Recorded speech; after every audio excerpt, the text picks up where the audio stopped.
and welcome to another edition of One on One Nightly, New York's longest running sports call-in show. I'm Tom Quigley, joined by my host, Chris Hensley. And Chris, we've got a good deal to get into tonight. But first, how are you doing this fine Wednesday evening? I'm good, man. It's an eventful time despite only baseball going on. You know, the Yankees and the Mets are both in really interesting and kind of similar positions, and the Mets won a game today that they desperately needed against Washington, only to have the second one. Looks like it's going to get rained out, but uh, both of these teams, and we're going to start with the Yankees, but are it feels like neither one of them is going to make the playoffs, and then all of a sudden they get hot, and it feels like both of them are going to make the playoffs. So very, very interesting time to be a New York baseball fan for sure. Yeah, definitely plenty to get into with the MLB. That's where we're going to start tonight, talking the Yankees, talking the AL East in general, because there are definitely a lot of moving parts in that division with the Red Sox and the recent slump, and the Rays kind of pulling away with the division, and the Blue Jays really not going anywhere as they're also on a bit of a hot streak with their young core. So we'll definitely get to them, and then we'll also get to the National League team in New York, New York Mets, who are also facing struggles after leading the division for pretty much most of the season, but only by a hair. And now with the Phillies and Braves starting to play a lot better baseball than they have throughout the season, the Mets have fallen to third place in the standings, just a game over 500. And definitely a lot to talk about with the Mets tonight. What are your general thoughts just before we get started? Yeah, that I'm concerned more for the Mets than the Yankees right now, which I think was the opposite as recent as last week or 2 weeks ago. And those comments from Zach Scott, which we're going to get into, were certainly interesting as well. But and the Yankees have now won 7 out of their last 10. They take a series that they needed to take against the Royals, and they move on to the Field of Dreams. But yeah, I think this Mets team was always kind of on the verge of being in chaos mode, and they have gone way off that cliff since the All-Star break, which is interesting because they added such a big bat in Javi Baez, who's hurt now, but such a big bat in him that you thought maybe they'd get that jump start that they really needed, and they haven't, because I can't really put a finger on why. I guess, when you lose the best pitcher in baseball, that's going to be a reason. But the Yankees took that trade deadline, added two pieces who have been huge. Rizzo now on the COVID list, but both of them, especially Rizzo, have been absolutely huge, and it's just good to see them playing good baseball again. They're still 6.5 back at Tampa, but they're right there with the Reds, right there behind the Red Sox in Oakland for the wild card. So I think it's going to be a heck of a August and September here for both teams.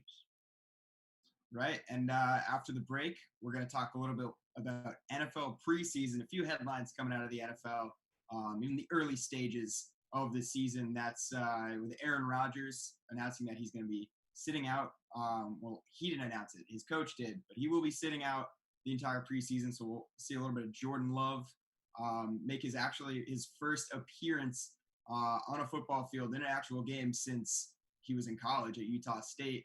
So that'll be interesting. And we're also going to get to Russell Wilson and his comments on his teammates and their contract negotiations, being willing to restructure his deal in order to satisfy their contract wants, and the whole issue with Seattle and their cap space and maybe what that would affect in the future. And if we have time, we might discuss a little bit about Josh Allen's big contract extension with the Bills. But after that, we're going to head into some news from outside the U.S.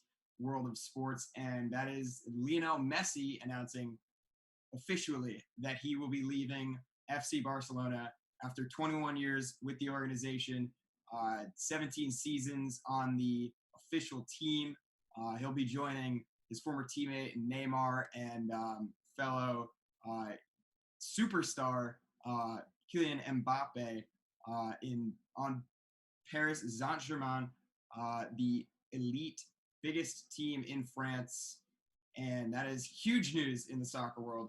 We'll get into that And of course, some strange news out of the world of basketball and golf in J.R. Smith deciding to go back to school at age 36 as a free agent. No one's really diving at the opportunity to sign him in the NBA. So he's going back to school with the aim to play college golf, which will be an interesting topic to get into. And then finally, after our final break, we're going to talk a little bit about the Olympics, which just ended on Sunday. Very strange Olympics that will be remembered for a number of things, but namely the lack of fans for health reasons, of course, and the fact that the 2020 Tokyo Olympics actually occurred in 2021. So we'll get into that later. But like I said, we're going to start off with some MLB. And first, we're going to talk about the Yankees because they are the team that is in, as you said, a much better position than their National League counterpart.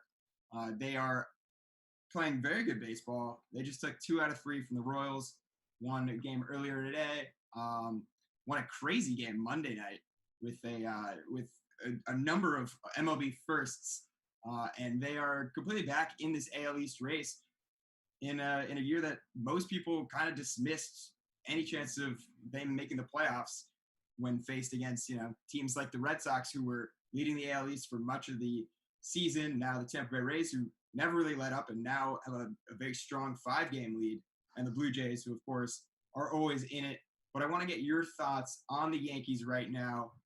First off, what are your takes on whether you think the Yankees will make the playoffs as of now? And if so, if you think they will be a playoff team, do you think that they have a chance at potentially taking the division from the Rays or Red Sox or Blue Jays, if any of them take it back from the Rays at some point? I don't think they have a chance at the division. I'll do that one first because that's just out of the sights at this point. It's 6.5 away with Tampa, and you have Boston ahead of them, who the Yankees have been just unable to beat all year long.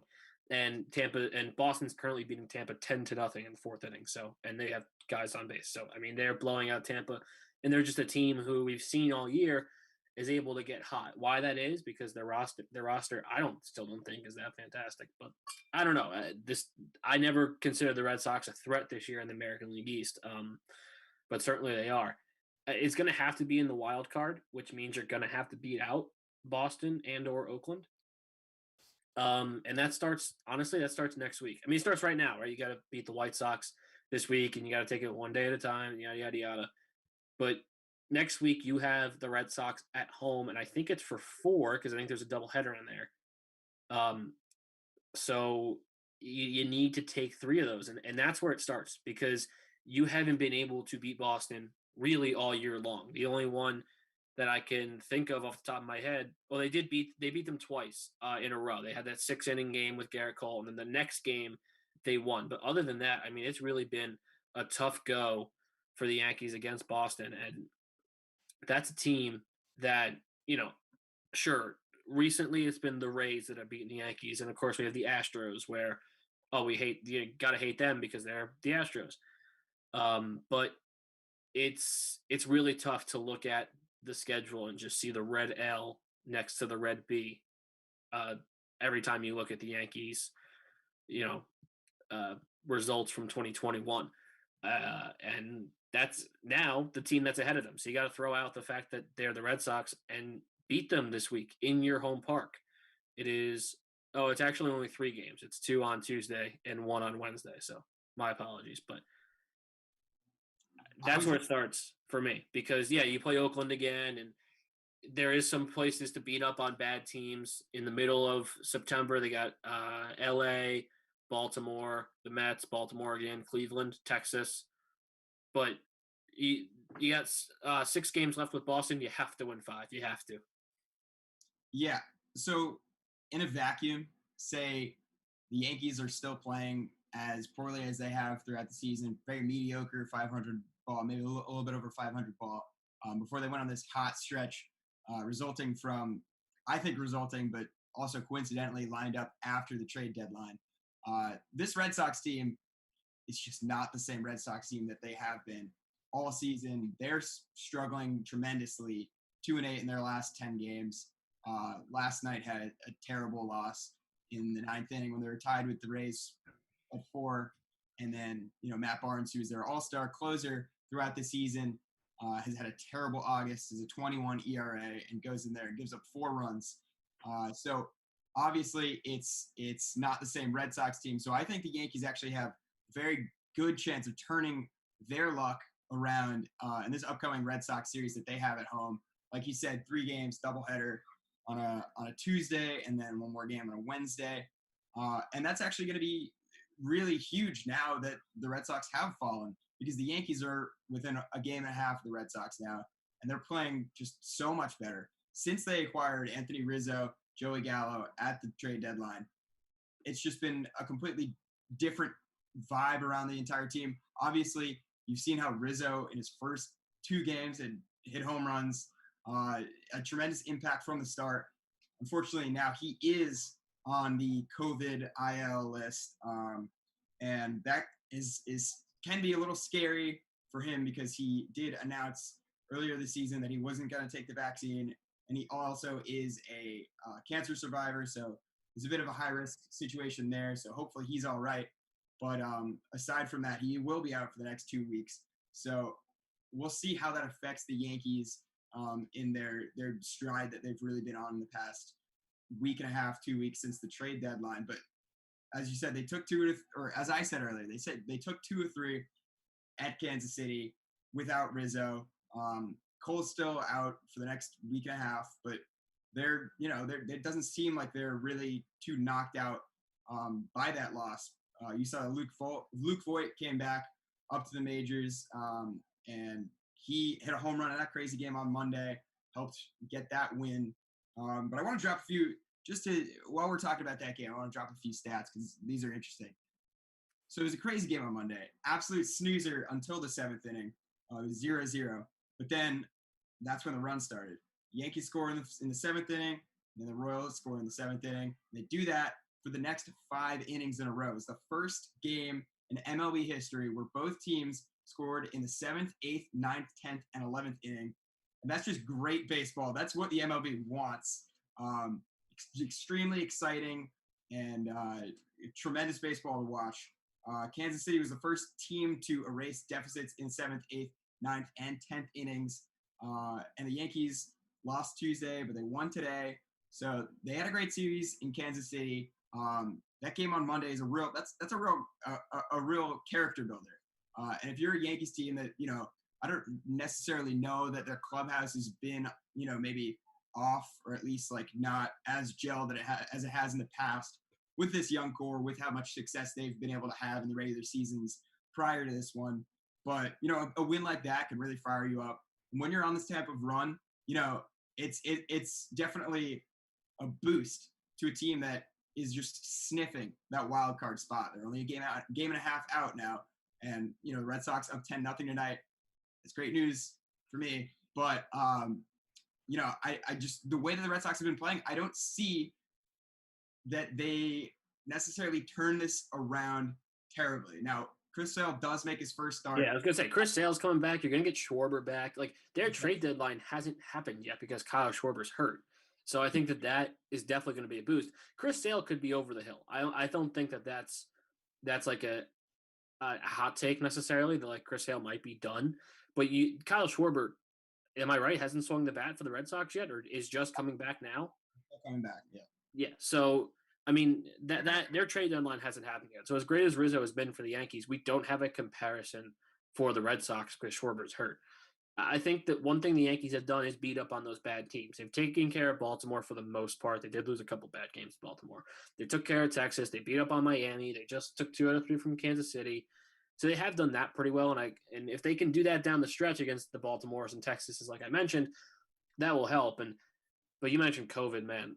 The Yankees have got to get it together a little bit with the COVID situation. Look, the vaccinated situation, I don't want to have that argument. It's not really something I want to spend my time doing. But you have to get it together at some point, because this is absurd. Like, they can barely field the team anymore. And yet, like Gleyber Torres is on the injured list because he got injured playing baseball. That's one thing. But between Judge and Cole and Rizzo and Cortez and Peralta and just the list of guys who have been on that team on that COVID list, it doesn't make any sense to me. It's like at some point you just gotta like shut it down and be like, okay, it's like the buck stops here. Like the masks are going back on. Like it's over. We're going back to square one here until it's under control, and they haven't done that, and it keeps happening. And Anthony Rizzo's out for 2 weeks. Garrett Cole has missed multiple starts, and all these guys. Yeah, look, I mean, is the Field of Dreams game a little bit cheesy? Yeah, it is, of course. But all these guys have missed out on the opportunity to play in this like primetime game because like they're just getting COVID, and it's like get it together, or you're not going to make the playoffs. Like that's a very simple like 1-2. Like Luis Gil has been great in 2 starts, but he's not Garrett Cole. He hasn't really even been Garrett Cole in those 2 starts. As great as I guess he's pitched 2 shutout performances, so he's been really damn good. But you can't expect him to be that good in every single start. You're going to need Garrett Cole back. Luke Voit, yeah, sure, he had a great home run against Kansas City, but there's a reason they traded for Anthony Rizzo because he's better than Luke Voit. And you can go down the list. Their bullpen is already terrible. The last thing they needed coming out of that All-Star break was the 3 relievers, Loaizaga, Peralta, and Cortez, I think it was, who hit the COVID list. That was the last thing they needed at that time. Am I a little bit salty about it because I was a mile from the stadium when they canceled that first game against the Red Sox? Yes, that's part of the reason I'm salty about it. But it's just really upsetting because it's like this was a team. They were one of the first teams in April, May, whenever it was, that hit the 85% mark. So the 85% mark is you get the masks off, you get some travel restrictions lifted, you don't get tested as often, whatever. They were one of the first teams that hit that. And now they are the team who every single day, they just had another one today, add somebody to the COVID list. And it's like at some point, some Cashman, Steinbrenner, Boone has to step in. It's like we're stopping this crap like now because it's out of control and it's taking them out of a spot. Like we can remember the 2019 Yankees who had a gazillion injuries and still went through it, went all the way to the ALCS. That's great. That might not happen again. And it's out of control at this point, honestly. Yeah, I mean, injuries, as much as you can't really control them, there's like maybe a little bit, like you could be a little bit less reckless, but it's baseball, it's not a contact sport. It's not easy to control injuries, but it is right. A lot easier to control what you do when it comes to the necessary precautions in order to keep your guys off the IL. It's something that, it really is like it's something that maybe requires a little more leadership on the front of the Yankees, the teammates, and the people in the front office, the manager, the GM. We really haven't seen these types of outbreaks really with any other team. It's always kind of been the Yankees. Just they're losing a lot of people to it, and it's really it's going to affect their team. It has affected the team, and maybe it's why we haven't seen such a strong surge from them all season. I'm not going to say that it is because they've also been playing really poorly, but if you can control something like that, you should try your best to. And that's definitely it's an Achilles heel for the Yankees right now. But aside from that, I think, I don't know. And the Yankees are also a game and a half behind the Red Sox. And maybe I'm just taking the temperature right now and not considering, the first 3 quarters of this season that's already happened. But I'd much rather be in the Yankees position right now than the Red Sox because the Red Sox are falling apart. Their offense has looked anemic. And their pitchers, when you have it's just when you put out Garrett Richards and Martin Perez as your starting rotation and you're trying to win a division, it's just not going to work.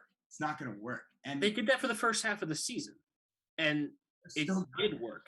So how come now they're 65 and 50? Never worked.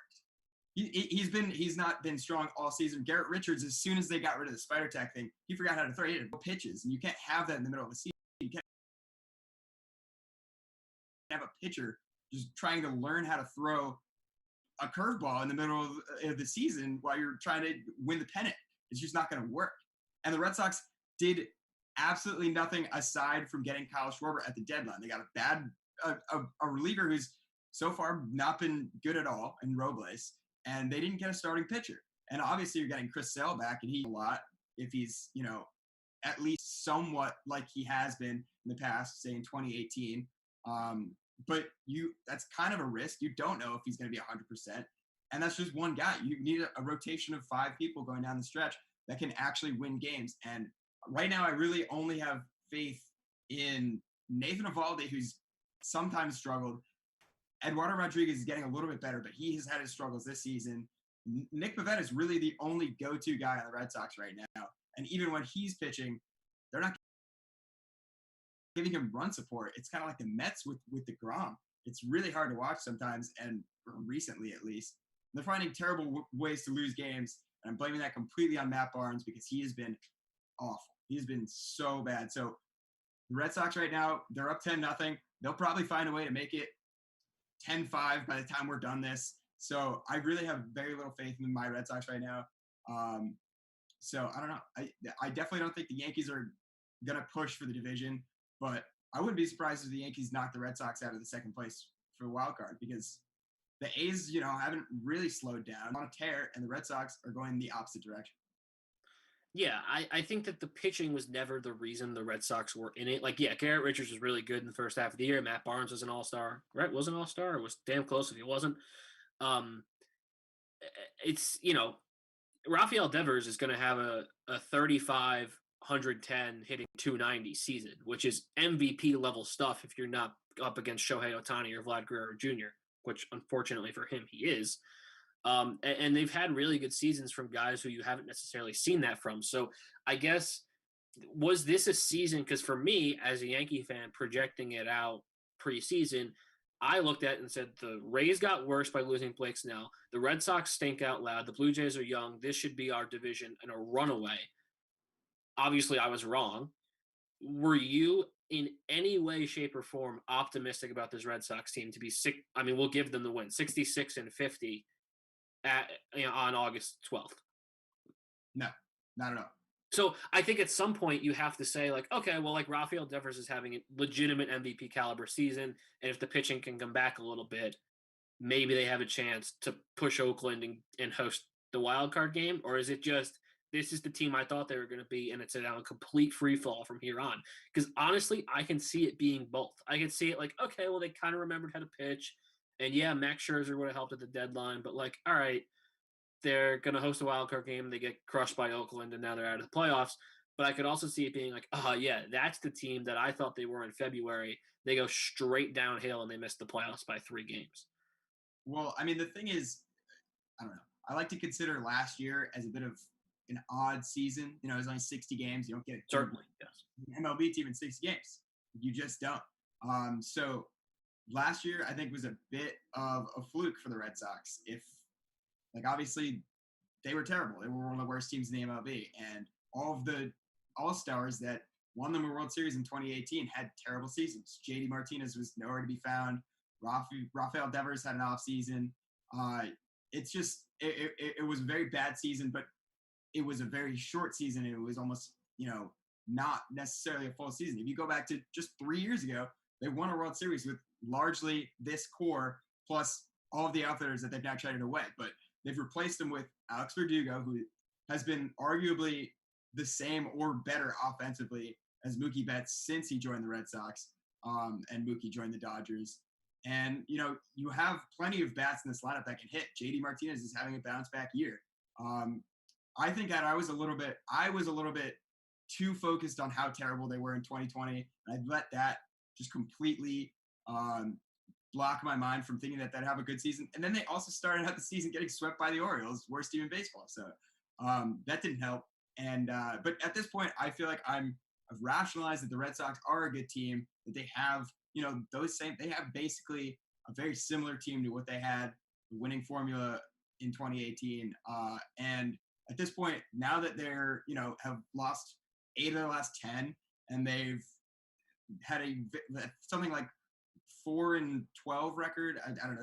It's a blind guess, but somewhere around that since the trade deadline, while the Yankees and the Rays have both had, and the Blue Jays have all been amazing since the trade deadline. It's just a really, really scary time to be the Red Sox. Yeah, I think, I think they're going to be able to hold serve. I do. I think that their offense has been really good. That Verdugo as good as Betts comment shows your fandom, because I think that's incorrect. Stats. If you look at the numbers, they're very. I mean, Mookie Betts almost won an MVP last year, and Alex Verdugo was on the worst team. But okay. Betts brings so much more to the table defensively than Verdugo, so obviously he is the better player no matter what. Okay, that's fair.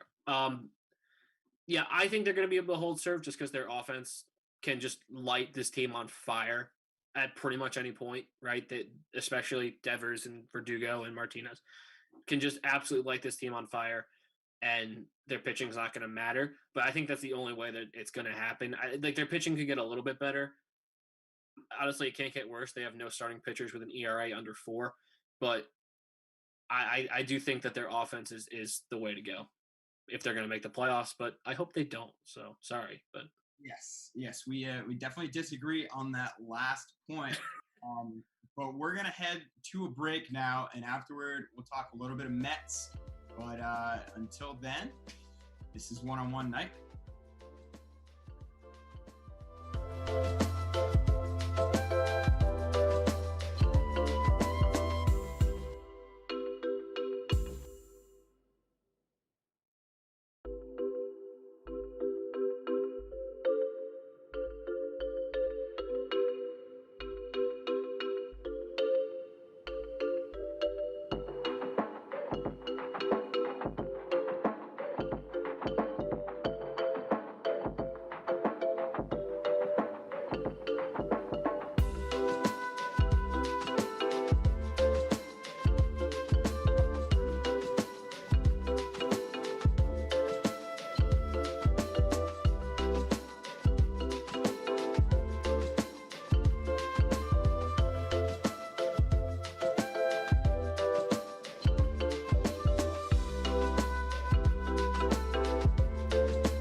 Back to One-on-One Nightly, New York's longest running sports call-in show. I'm Tom Quigley alongside Chris Hennessy.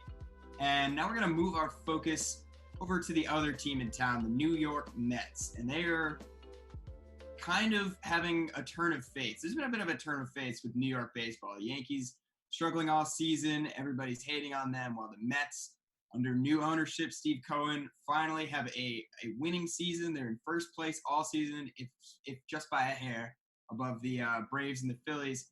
Well, that's all changed now. The Mets are now in third place with a 56-55 record. The Phillies are in first place, Braves in second, and the Mets just lost. We got swept by the Phillies this weekend. Dropped another game to the National, or rained out yesterday from the Nationals. Won a game this morning. It was supposed to be a doubleheader. Now tonight's game has just been rained out.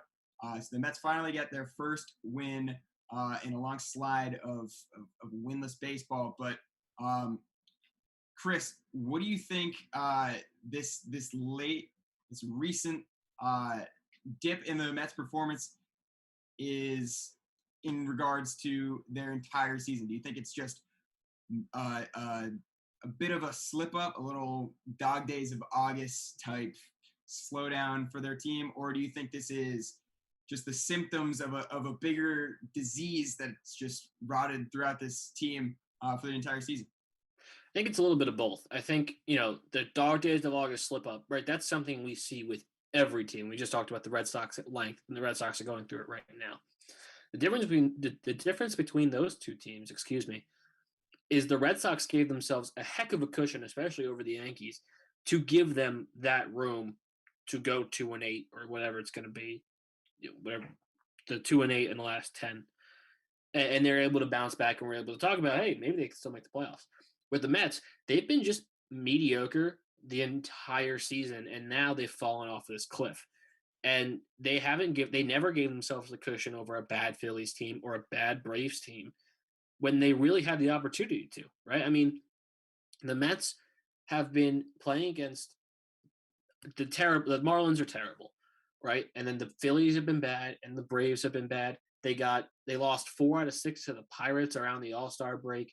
They've lost to bad teams and never gave themselves the leg to stand on, basically, which is the problem that's rotting out the entire organization. Is this team cannot string together wins. Yeah, they're out their 2 best players right now, so that's not going to help, right? DeGrom is on the shelf for we really don't know how long, and Lindor is out for another couple of weeks, and now Baez is out with the hip injury, so that's 3 of their 5 best players, I guess, if you throw Alonso in there, who are out for an extended period of time. So, yeah, it's a problem because they did not give themselves the opportunity to have that injury-plagued 3 weeks in August. All right, let's build back up for September. Now they're going to be playing from behind. They have no chance at a wild card, and the way I see it right now. They have absolutely no chance, and they have to go up against the Braves and the Phillies, and they had that opportunity. That's what's really frustrating. Is we just talked about the Yankees. They have this opportunity with the Red Sox this week, or next week, I should say, and we could be saying the same thing about them on next week's Wednesday night one-on-one. But the Mets had an opportunity this weekend against Philadelphia to take 2 of 3 on the road to solidify themselves in first place and be like, okay, now we're going up against the Nationals, who are also terrible, and kind of build a lead in the division. And then DeGrom comes back, Lindor comes back, and they coast to the playoffs. They had that opportunity to start that last weekend. Instead, they got swept out of their rival stadium. Almost, they got one of the best pitching performances of the entire year by the guy who used to be on their team, who was about to win the Cy Young, and Zach Wheeler. And now they are a game and a half out and feel like they have no chance. So it's been an utter fall from grace, but you have to say it's expected. Yeah, no, I completely agree. I mean, I think that the holes that are in the Mets that are glaring right now have kind of been there all season. They just have been covered up by the fact that everyone else in their division is just not playing well. They haven't been playing well all season. Obviously, the Braves and the Phillies they're catching heat right now, but they were playing very mediocre, under 500 ball all season. And obviously the Braves are expected to run away with this division. Maybe not run away, but they're certainly the favorites. And they lost to Acuna, which is a huge blow to your team. But it's just one player. I mean, the Braves, even when they had Acuna, were still playing poorly and very, very underwhelming. And the Phillies, they up until this point, it just seemed like they could never get it together since they signed Bryce Harper and have their new manager in Joe Girardi. But I gotta say that the holes in the Mets that you're seeing right now, they've been there all season. Conforto is just he's not batting like he's supposed to. It's very strange and almost it's just like hard to imagine that he's really batting under 200 right now, but that's the case. And then you also have James McCann, who's like not at all showing up, and it kind of makes you if you're a Mets fan, you're kicking yourself right now because you could have had JT Realmuto, who's an all-star catcher, and he's a division rival, and now his team is in first place. So that's a huge L that they took in the offseason. But it is the first year under Steve Cohen. I'm not saying this Mets season is a wash yet, because obviously they were leading the division 5 days ago, but I don't see them playing much better than they are right now. It's really just a function of the teams around them, whether they can keep up this fast pace, this winning baseball, or whether they'll come back to earth. But for the Mets, they have had their opportunities. They got swept in Philly this weekend. Right before the trade deadline, they had a 5-game series against the Braves, and they only took 2 from it. And that was back when the Braves were really struggling. So they haven't taken advantage of their opportunities. I think they really have this team has a ceiling right now, and obviously they're missing some key players. And Jacob deGrom, who's been injured for a while. Same with Lindor, and now Javi Baez is on the IL. But it's not like those 3 players could necessarily turn this team around right now, because it's baseball. You don't rely on one player to just make your team good. It's not basketball. It's not a quarterback in football. You need really everyone to be producing, or at least most people to be producing on a consistent level. And that's just not been the case for this team for the entire season. So really, I think the only thing that has been keeping the Mets in first place is the ineptitude of the NL East. And now the NL East is waking up. So it's not a good time to be a Mets fan. Yeah, and I think that point about one player can't make your team better is 100% true in every situation in or 99% of situations in baseball. But in the Lindor situation, it's especially when a player just hasn't been good. Like Francisco Lindor is a fantastic shortstop. We know that from his time in Cleveland, and we know that from the package it took and the contract it took to get him to New York. But in his 87 games, he only has 71 hits, 11 homers, 36 RBIs, 61 strikeouts, and is batting .228. It's okay. It's not all-star. He didn't make the all-star team. It's not $300 and whatever $million it was. And honestly, like, he hasn't been the best hitter on the team even when he was completely healthy. Like, that's belonged to Alonso. It's belonged to Dom Smith at times. It certainly has been Michael Conforto. But it's a concern because he's somebody who he came in and immediately the second he put on the jersey, the Mets were a playoff contender. That's the reason we all said it. And sure, I said I did a nosebleeds with DeLuca, like a season preview kind of thing. And I said that we both picked the Mets to make the playoffs, and subconsciously, even if we didn't say it, it was because they had Francisco Lindor.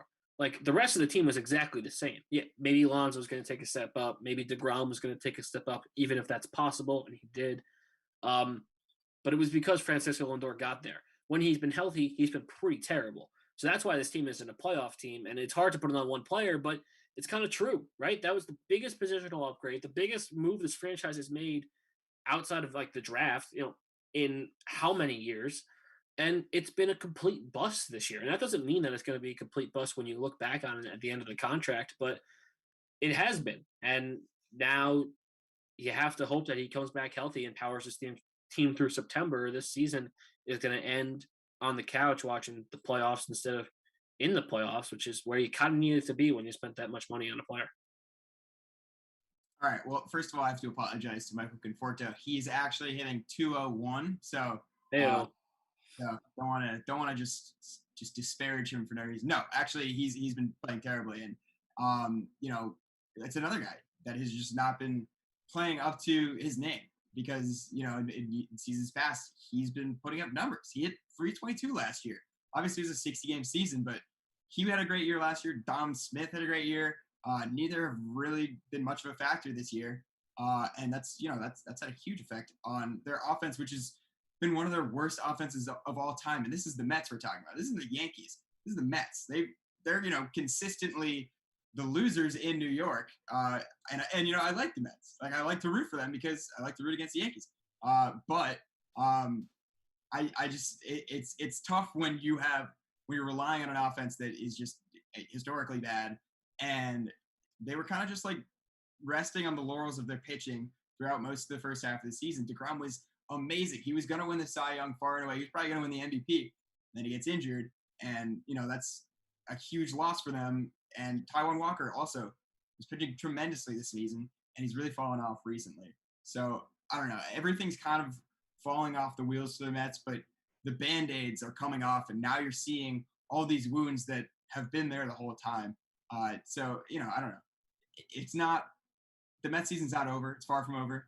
But obviously, in the National League, if you're not in the NL West, you have to win the division if you want to make the playoffs. And you have two teams ahead of you right now that are just playing much better than you. You have to win those games against them if you want to have any chance of sniffing October. But in the long term, I don't know. This is the first season under Steve Cohen. I don't think it's a failure of a season, especially with, how the Mets have played recently under the Wilpons. Other than, 2015, they just have year in and year out just been like the bottom feeders of National League baseball, of New York baseball, and they've always just had a tough time. And finally, for all of the season, they're in first place, just barely, but they're still in first place. So I think it's also kind of set up unrealistic expectations for this team.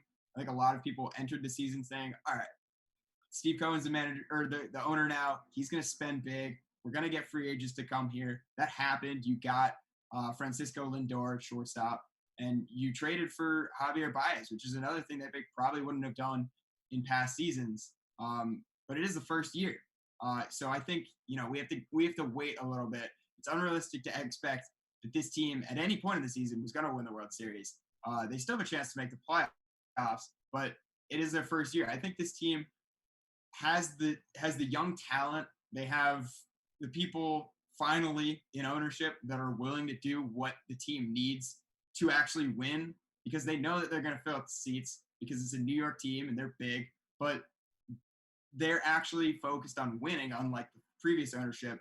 I think that this Mets team can only get better from this position. I don't see them regressing next year. But this year has never really been their season, in my opinion. Yeah, it goes back to what I said earlier.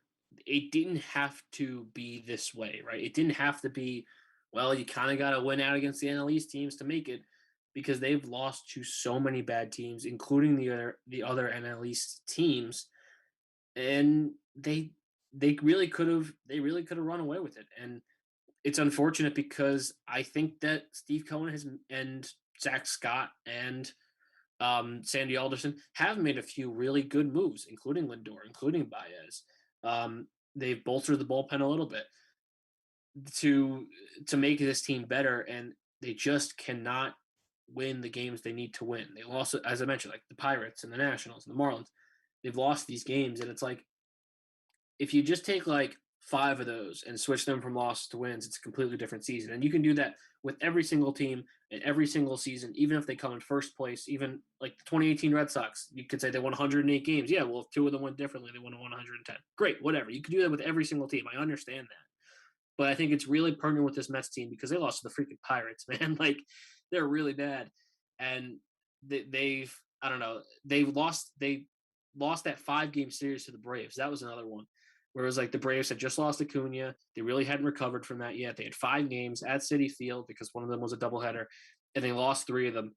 And it was like, that was one where I was like, man, this team really is not like the team of destiny. Like, the team of destiny wins 4 of those games and rolls to a first-place finish.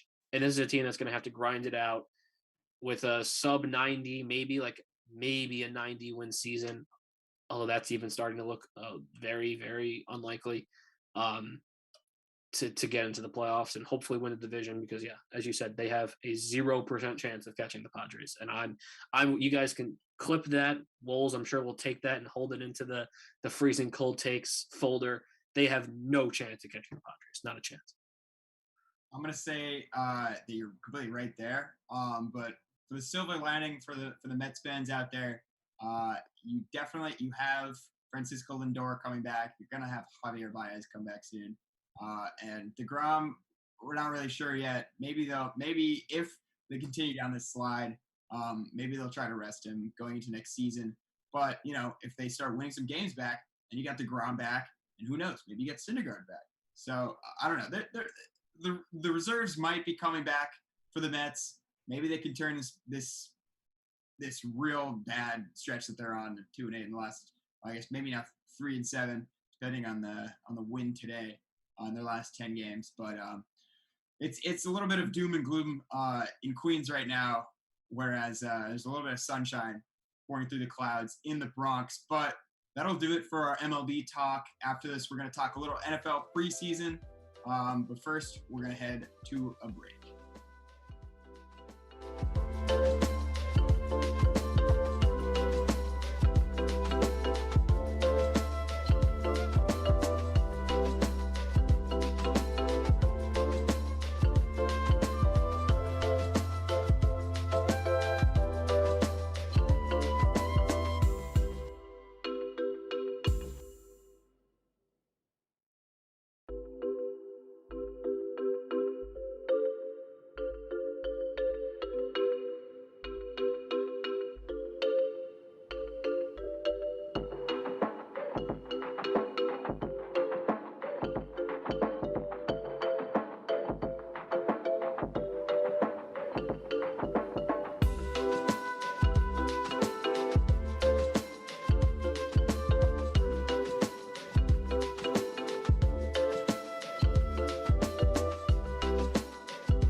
Show. I'm Tom Quigley here with Chris Hennessy, and now we're gonna segue into a little bit of NFL talk.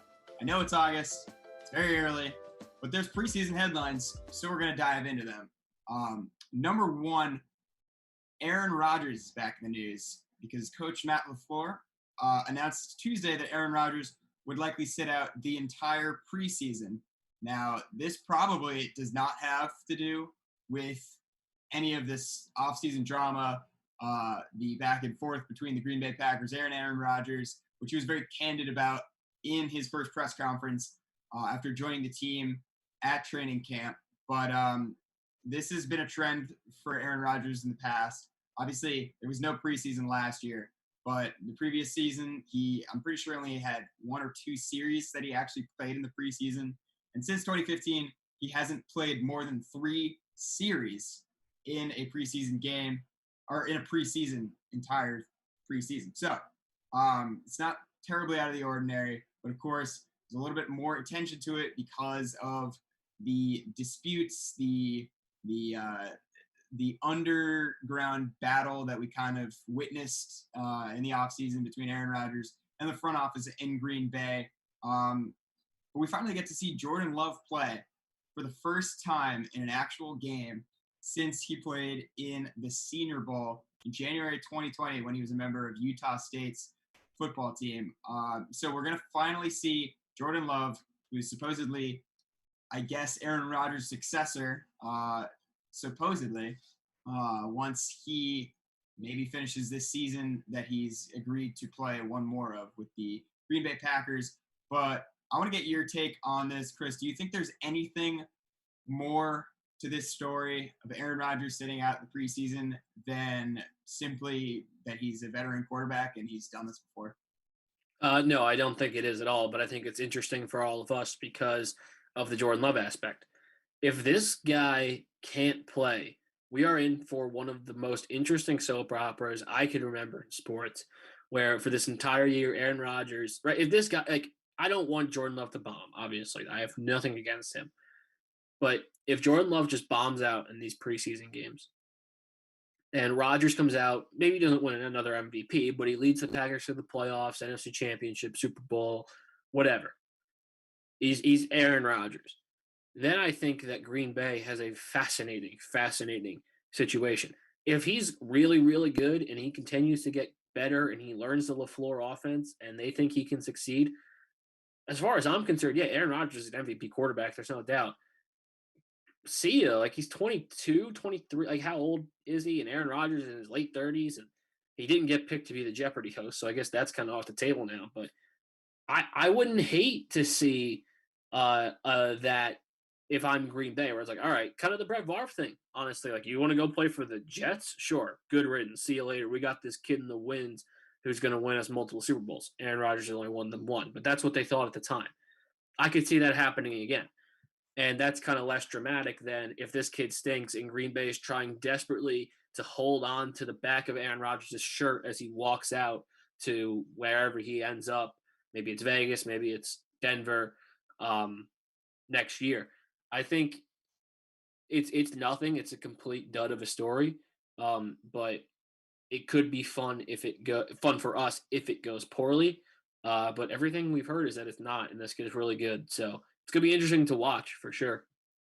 Yeah, I definitely wouldn't want to make this to be out to anything that it's not, and it's simply just a veteran quarterback who has played plenty of seasons in the NFL and just doesn't see the need to get reps before it, risk injury when he's already in his late 30s, 36 or 37 for Aaron Rodgers. I do think it would be very interesting if Jordan Love just went out there and just threw pick after pick and just was not good at all, not anything that he was advertised. I don't think that will happen. Obviously, he was a great quarterback in college. There's certainly a transition, little growing pain phase that most quarterbacks seem to have when they enter the NFL. But I would say that it's extremely unlikely that he ends up being Aaron Rodgers' replacement in the same way that Aaron Rodgers was the replacement of Brett Favre. I think the Packers just were extremely lucky to have 2 generational talents at the quarterback position. But Aaron Rodgers is arguably, obviously he's not the GOAT because Tom Brady's won 7 Super Bowls and Aaron Rodgers has won 1. And there's something to be said for that. As a quarterback, you're obviously the most important player on the team. But Aaron Rodgers is one of the best quarterbacks we've ever seen, even though he's only won 1 Super Bowl. And that can easily be blamed by the front office and the people that are surrounding him in Green Bay.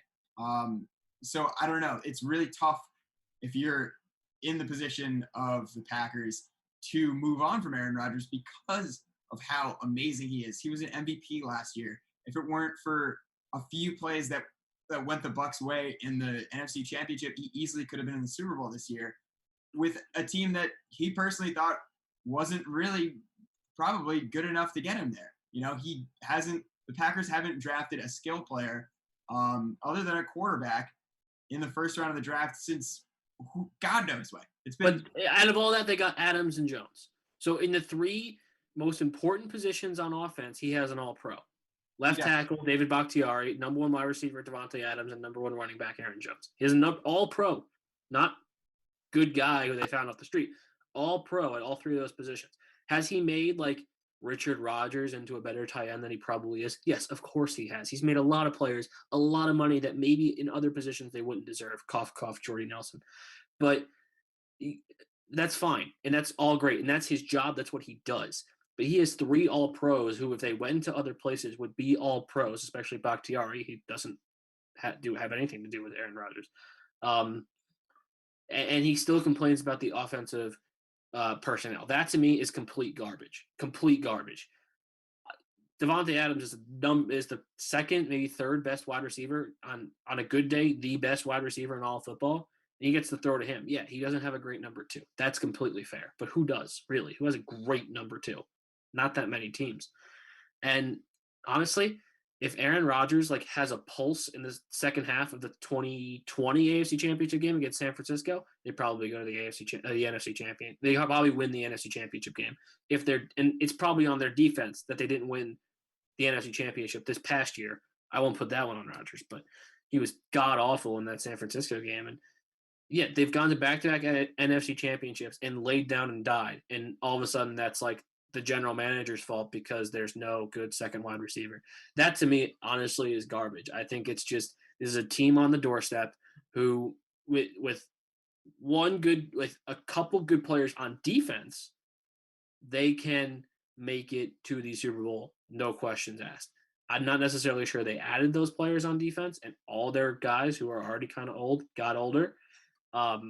So I don't know, but I think that Aaron Rodgers is barking up the wrong tree. I think it's personally, I think it's just should they have drafted more offensive linemen and tight ends and whatever? Fine, have that argument till the cows come home. I don't care, but to me, it's just, man, as a Jets fan specifically, I cannot fathom somebody complaining about an all-pro wide receiver because I haven't seen one in my entire life. I cannot fathom it.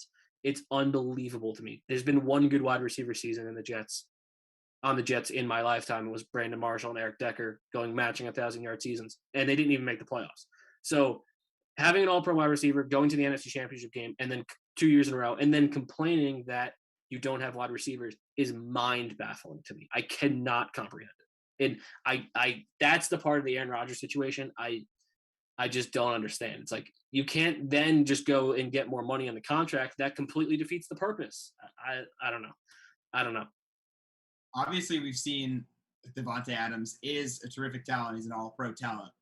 But we also have never seen anybody else throw to him. And obviously, there are plenty of players. But it doesn't matter because Aaron Rodgers is throwing to him.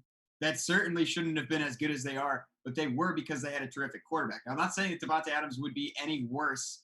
Well, I'm not saying that he would be significantly worse if he were to be on any other team that didn't have Aaron Rodgers. But I think as soon as Aaron Rodgers walks out the door and you only have Jordan Love, who might be close to as good as Aaron Rodgers, is almost certain that he won't be, you have a problem in Green Bay because even that recipe has not gotten you to a Super Bowl since 2010. But yeah, of course. And I think that part of it is I implore people to go back and watch the second half of the NFC Championship game this year because I, for some reason, found myself clicking around YouTube and found these highlights 3 months ago. And Aaron Rodgers had a fine game, good enough to win the game for sure. Tom Brady was god-awful in the first half. And the Packers defense died in the second half. They left their cleats in the locker room and went out in high heels. I cannot, tripping over themselves. I cannot process. and then it's the wide receiver's fault. It's like, dude, like it's clear what happened. Tom Brady showed up and tore apart your defense for 30 minutes.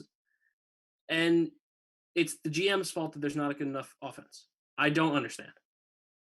If you want to talk about defense in that NFC Championship, just go to the last 7 seconds of the second quarter and you'll see some bad defense. But yes, that's a good example as well. Yes. Moving on, we're going to talk some Seattle Seahawks. Another headline that we got out of preseason is some contract negotiations, a little bit of a hold in from safety Jamal Adams and left tackle Dwayne Brown, who have been attending all Seattle Seahawks practices up to this point, but have not been participating, just standing on the sideline as they work out their contracts with the front office. Jamal Adams was actually in negotiations to become the highest paid safety in the league, and those got stalled over details. So that's now up in the air. Same with Dwayne Brown, who's a 36-year-old left tackle, still very good. And now we have Russell Wilson, who has told the team that he would consider restructuring his deal in order to make more cap space for those two to satisfy their contract desires. Wilson said Sunday, quote, "We've got to figure it out and get Brown back to practicing with the team on the field." What do you think about this? Do you think that's a smart decision for the Seahawks to restructure Russ's deal? Do you think that would leave them a little bit out in the woods when it comes to those later years where they have to pay him a lot more and they have a lot bigger of a salary cap? What do you think they should do? I don't know. I didn't love the Jamal Adams trade from Seattle from the beginning. I thought the Jets got away with murder because it's like, wait, you're going to have to pay this guy and you're giving us 2 first-round picks? The Jets don't retain any salary. They don't pay any of it. It's just very odd. Like, this situation felt very visible from the beginning of the Jamal Adams trade. Like, wait, you're going to have to pay Russell Wilson. You're going to have to pay your left tackle. Have to pay a lot of people on that team to keep it together. And the salary cap's not – I think at that time, I guess the pandemic wasn't happening, so we didn't know the salary cap wasn't going to come up. But now we know it went down, and now it's going to go back. It went a little bit back up. So, yeah, I think that they should probably restructure Russ's deal and try and win a Super Bowl now with Adams and Brown and whoever else they have to pay, and then pay him for past success in the future when they're terrible. Yeah, that's probably what they should do. That's what a lot of teams do in salary cap sports. You see that in hockey quite frequently. You'll see that. You just saw it with the Alex Ovechkin contract, for example. And that's probably what they will do. But I don't know that as currently constituted, they're a Super Bowl team. Like, you look at the NFC, we just talked at length about the Packers. I think that they could be a contender for the NFC Championship. You just had the Bucs, who won the Super Bowl, who didn't get worse. I think that they kept almost all of their starters, if not all 22 of them. So pretty remarkable stuff from them, and they'll be fantastic again. And like, the Bears are probably going to be pretty terrible. The Vikings might be okay. San Francisco could be good. Arizona could be good. The Rams have a lot to prove with a new quarterback, and that's just in their own division. I don't necessarily see Seattle as like a clear like NFC Championship lock. I don't think that that's that crazy to say. So to me, it's like, yeah, sure, restructure Russ's deal and pay him down the road when you're terrible. But like, are you sneaky terrible now? Like, I don't know. They're not terrible, but I would be more surprised if they were in the NFC Championship game than if they were not in the NFC Championship game. I'll put it that way. I would think I would also say that because they are in one of the toughest divisions in football. They play 6 games total against the 49ers, who obviously had an offseason last year, but they were in the Super Bowl just 2 years ago. They have plenty of talent there. The Cardinals, who have had a great offseason, they got J.J. Watt. They got DeAndre Hopkins from the Texans last year. They have a tremendous team as well. And you also have the Rams, who I think had a quarterback upgrade in trading for Matthew Stafford. So it's going to be a tough division. Just them winning the NFC West would be kind of a tough task. I don't think that they're necessarily the overwhelming favorites or the favorites at all. But right now the Seahawks are kind of walking a tightrope with Russell Wilson, because in the offseason he asked to be traded. Like that happened. He gave them 4 teams where he would be okay with going. Now, obviously, he said it didn't necessarily happen, but I don't know. That seems like a weird rumor to just start.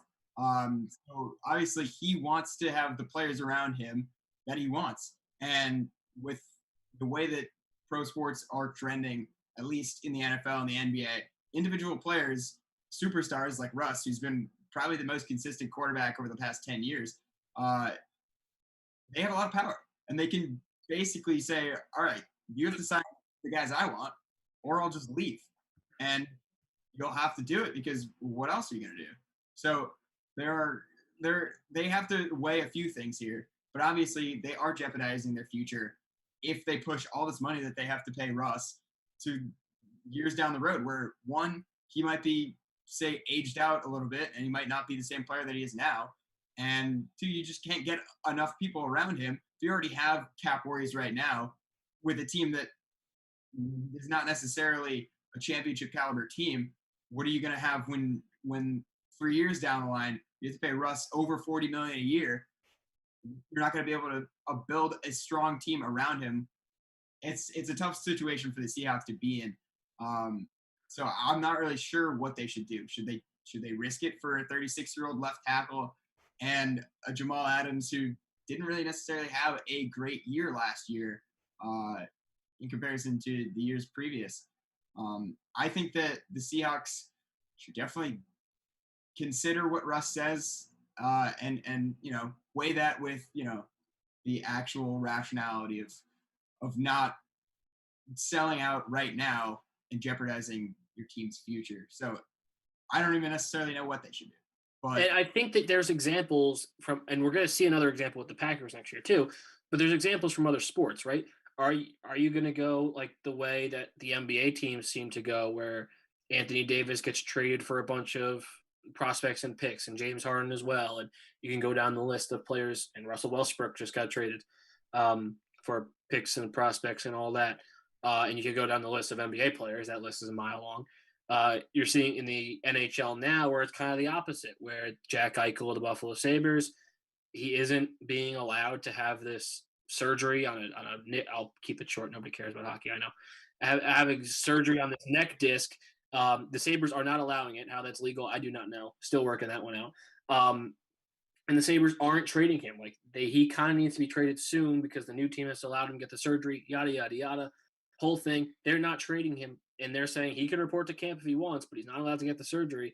And it's like, that's a really weird way to go. So they can kind of go either way. They can go the James Harden route where it's like, oh, like we heard like from a person who lives 100 miles from here, you might want out. See ya. 3 first-round picks and 2 prospects later, you're out of here.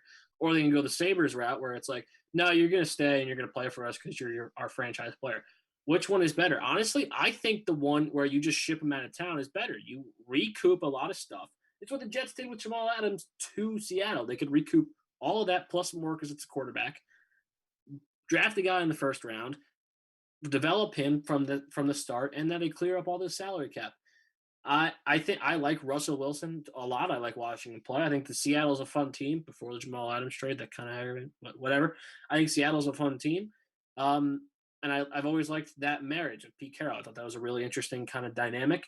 But I don't necessarily see him playing football for the Seahawks in September 2022. I don't see how that's possible right now. Well, take. I mean, I think that Russell Wilson's the ability of him, the generational talent that he is so much more than what Jamal Adams brings to the safety. 100% of this, 150% of it. No difference, but even still, like it's Russell Wilson. He's in the middle of his prime, and he hasn't had a bad season. It's hard to just like throw that guy away. Obviously, that's what the Rockets did with James Harden, but they were going to be bad no matter what this season, even if they had James Harden. Where it comes to the Seahawks, they might not win the division and they might not really go far in the playoffs, but I don't think that means that they're a bad team right now. I think that they should just, I don't know. It's a lot of it's just a crazy move to just ship off someone who's just in the middle of their career like that. But I guess 100%. It's a very odd move, but it's happening all across sports, and I think Seattle's going to do it too. More across sports, and that's somewhat of a trend, especially in the NFL, NBA. Mookie. That's another one. Well, Mookie Betts was more of a management, just like that was corporate greed in my opinion. But yeah, I'll not to get into that. Let's move on to one other headline out of the NFL, and this is from the AFC East, which is a division that you and I are quite familiar with. Josh Allen of the Buffalo Bills was just extended 6 years, $258 million, and that's $100 million guaranteed. It's the most ever guaranteed money for an NFL player, and he's basically, I mean, right now he's one of the top QBs in the NFL, of course. In my opinion, after the season he just had, I put him at second. He's the second best quarterback right now in my eyes. But obviously, this is a slight risk where you've seen like teams that like the Eagles, who had a big contract for Carson Wentz, who ended up kind of flopping, and then you also had Jared Goff, who got a big contract, and now you've traded him away as well. So what do you think? Do you think this is a good move, or do you think maybe this is a little bit early? He's only played 3 seasons in the NFL. What's your take? I think it's great. I think this is awesome for Buffalo. They have not had a face. They have not had a guy like this since Jim Kelly, really. Yeah, Ryan Fitzpatrick was great, but he was not the best, second best, third best quarterback in the league, and maybe Jim Kelly wasn't even either. And I think this is a great, great move for the Bills from a PR fan perspective. They're going to sell the 17 jerseys till the cows come home.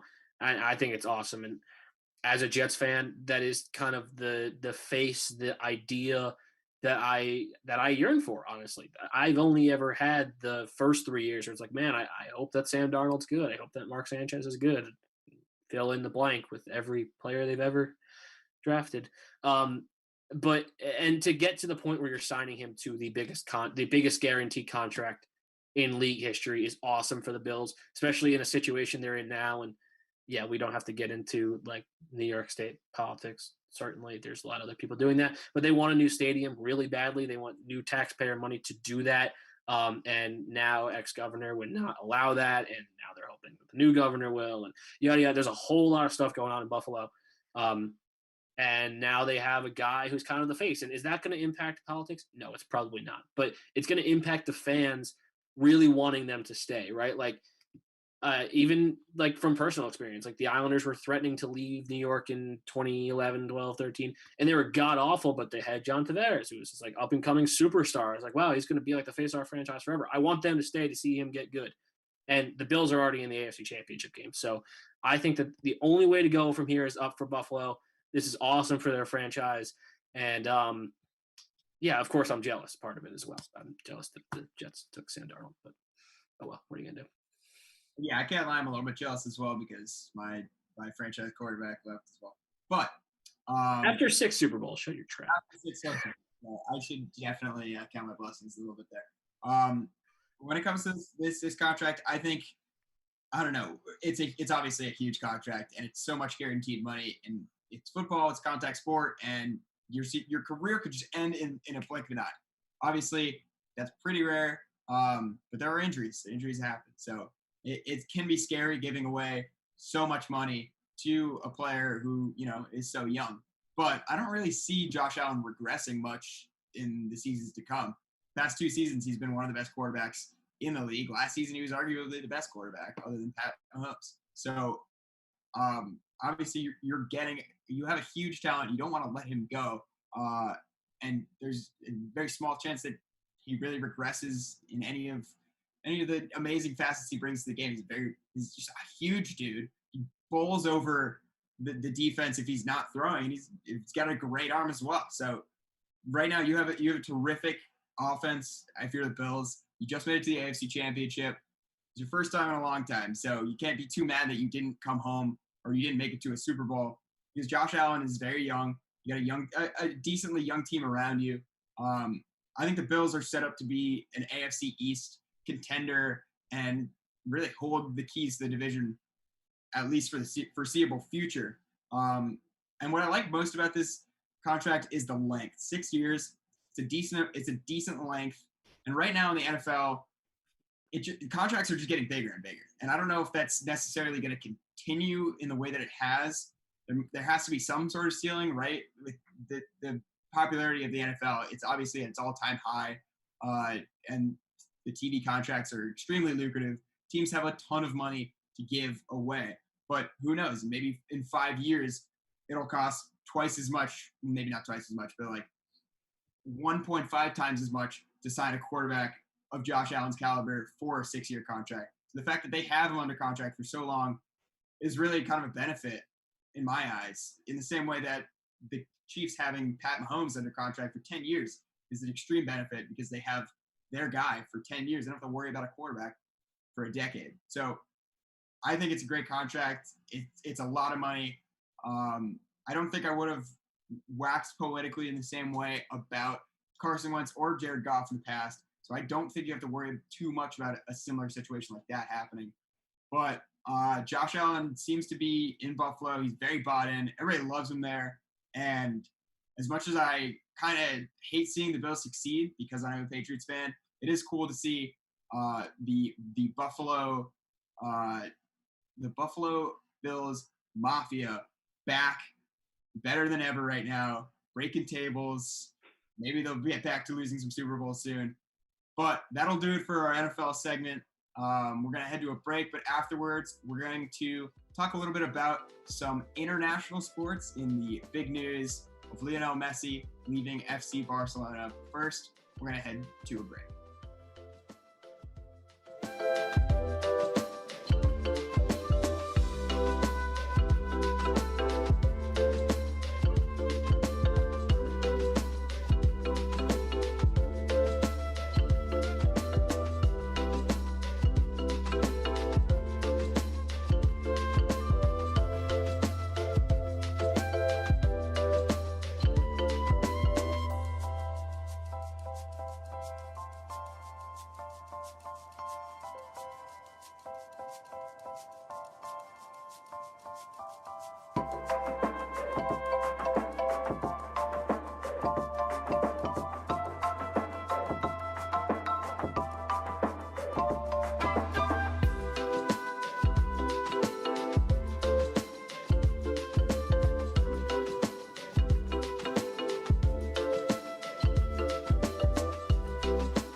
Welcome back to One-on-One Nightly, New York's longest-running sports call-in show. I'm Tom Quigley, alongside my partner, Chris Hennessy. And we're going to jump into some international sports news really quickly. Lionel Messi, one of the greatest soccer players of all time, certainly one of the most recognizable names in soccer, who has spent his entire career, 21 years in the organization, 17 years on the elite team, FC Barcelona. We got the news that finally the two partners would be parting ways. There were rumors that he might be leaving. Then there were rumors that he was going to resign. But now, this weekend, we heard the real official news that Lionel Messi would no longer be a member of FC Barcelona, which to a lot of people is very similar to Tom Brady not being a member of the New England Patriots. It's quite the breakup, except this one seems to be a lot less mutual and a lot more amicable on both sides, but in the way that it's completely being blamed on La Liga. The situation is that Lionel Messi has a massive contract, and the way that La Liga is set up is a new rule in 2013 is a floating cap rule, which the salary cap is 70% of a team's revenue per season. And because of the downturn, the economic downturn for the team, because of the pandemic, they had a lot less money or a lot less cap space for the massive contract that Lionel Messi is signed to. So $200 million was the amount that they had to get rid of. And they were a little bit optimistic that they could at first, but that's a big number. Wasn't able to get done. And on Sunday, Lionel Messi had a press conference where he announced that he'd be leaving. He's heading to Paris to play in France with Paris Saint-Germain with his former teammate Neymar Jr. At Barcelona. And obviously the young, up-and-coming, but already World Cup winning Kylian Mbappe, a super team of sorts in Paris now, on a team that has won 7 of their 9 France titles in the past 10 years alone. So a huge super team that has been created in Paris now with Messi joining. I want to get your just initial thoughts, your initial reactions to this news, and what you think it means for the sport in general. I think it's interesting because of who it is. I found it very interesting that we all had to learn about Spanish soccer economics in the last 72 hours. That's been kind of fun. And I think you did a good job explaining it, where it's a very complicated cap system and they had no people in the stands. So, which is obviously nothing they could have foreseen in 2013. So that's, why they had to get rid of him. And because without seeing that and only seeing the quote of I offered to cut my salary by 50% and Barca still said no, it was like, well, wait, why? And then you got into this whole rabbit hole of like, oh, they have no money and they're so much debt and whatever. So I think it's very interesting. I find it fascinating because his choice to go to Paris. Yes, he got paid I think it's like 700 mil a year or something crazy, like an insane amount of money to play for Paris. And I'm not saying that you should ever turn down that amount of money. But there is I was about to say there is a Premier League. It's literally called the Premier League. How about that? There is a Premier League of soccer in England. And yeah, he's the greatest player of all time, or one of the greatest players of all time. There's nothing left to prove. Yeah, sure, he's never won a World Cup, but nothing left really to prove in that sense. But like, I don't know. If you are the greatest or one of the greatest ever, why, and you have your choice to hand pick, why wouldn't you play for Chelsea or for Manchester United or for, I guess, because you can live in Paris, but maybe that's just the American in me, where it's like, those are the brands, that's the championship that I recognize as the biggest. So I can't comprehend why a player of that magnitude would not want to win the biggest trophy possible, right? If, I don't know, think of some insane example. Connor McDavid was just allowed to pick where he wanted to play. It would not be comprehensible to me for him to play in the Russian hockey league. That would make no sense. Where it's wait, you're not playing for the biggest trophy in the entire sport? That doesn't make any sense to me. And that might be an extreme example. But that part of it doesn't make a ton of sense. Obviously, he's getting paid a lot of money, and good for him. And he gets to live in Paris, which is pretty cool. But yeah, I've certainly enjoyed learning about Spanish soccer economics over the last couple of days. It's been a very thing that if you told me on Monday morning I would have to learn before Wednesday, I would not have understood why, honestly. So I'm going to say that is definitely an extreme example. But it's a completely insane example. I understand that, but I don't know. Is the Premier League, not just in the name, but in the fact that everybody really wants to play there because they have the best players, they have the best teams. It's not just, in leagues like in La Liga and now in France too, and in the Italian league as well. They're a set of 2 or 3 teams that ever have a chance to win the title. The Premier League, it's much more wide open. You had Leicester City win a few years ago. Obviously, that's an extreme example right there, but there's always 10 teams that are actually fighting for a championship there. So there's definitely it's better competition. He went out and just joined the team that always wins in France, which, is not going to hurt his legacy because he's going to keep winning titles. But it is a bit of a curious choice. We're going to transition a lot of it here to a very interesting story. J.R. Smith, obviously an NBA championship winning basketball player who is now a free agent at the age of 36. Not a lot of teams biting on J.R. Smith right now. So he's decided to take his talents to the golf course by enrolling. You gotta feed me the school again. North Carolina A&T. North Carolina A&T. He enrolled at North Carolina A&T, pursuing a bachelor's degree in arts and sciences or something. It's not about that. It's about the fact that he's NCAA eligible to play some golf, and that's what he wants to do for the team at North Carolina A&T. I gotta get your thoughts on this. This is the greatest story I've ever seen in my entire life. I like golf. It's one of my favorite sports. And I, most years, will watch the NCAA finals. Why? It's on Golf Channel during the week in like June. I have nothing better to do. And it's pretty fun. Like there's some like recognizable teams. There's some teams just like, wow, that school really has a really good golf team. Yeah, they do. Like Oklahoma State, sick golf team. Who knew?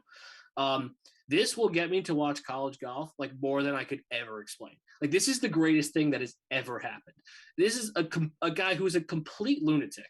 Let's just put that out there. When he was on the Knicks, when he was on the Cavaliers, whatever team he was on, a complete nut job who's playing college golf with like 18-year-olds from Greensboro, North Carolina. This is the greatest thing of all time. Like it's unfortunate that it's not to brag on North Carolina A&T. It's unfortunate that it's North Carolina A&T because I would love to see J.R. Smith like down the stretch in the national championship. Like that would be unreal. And they no college golf is televised, so it's not going to be very televised. And selfishly, I would love for him to be on an A10 team because I do cover the golf team for the newspaper on campus, so that would be hysterical as well. But I think it's so funny, and I hope he makes the team. Not like obviously, I hope that the kids who go to the school get their opportunity to play. But if there's an open spot, I hope he makes the team. I hope Golf Channel airs it so we can watch J.R. Smith in an NCAA golf competition because that is hysterical. Who knew he was this good at golf? You have to be pretty good to play Division I college golf, like substantially better than the average golfer. Even to play at a school that doesn't compete for the national championship. So I am more than fascinated by this story for sure.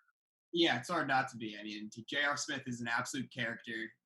From the Hennessy to the not wearing a shirt for like 2 weeks after winning the 2016 with the Cavs, to all the memes. The 2018, this is a low point in his career, but the 2018 game one where he just completely forgot the score and ended up losing the game for the Cavs. That's hilarious. Like, obviously, that's terrible for his career.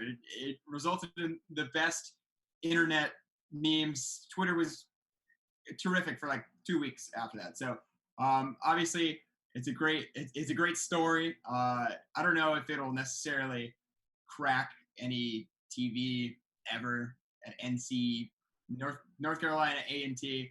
I don't think they're going to be heavily televised, but it's a great story. It's a great way to wrap this episode up. That will do it for tonight's episode. I want to thank our sports director, Bobby Chaffardini, our producer, Kayla Wenzel, and my co-host, Chris Hennessy. I'm Tom Quigley.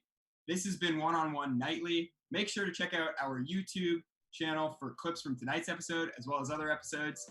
And definitely tune in on Saturday for our Saturday edition of One-on-One at 11 p.m. every weekend on 90.7 FM, YouTube, and Facebook Watch. One-on-One is a production of WFUV Sports.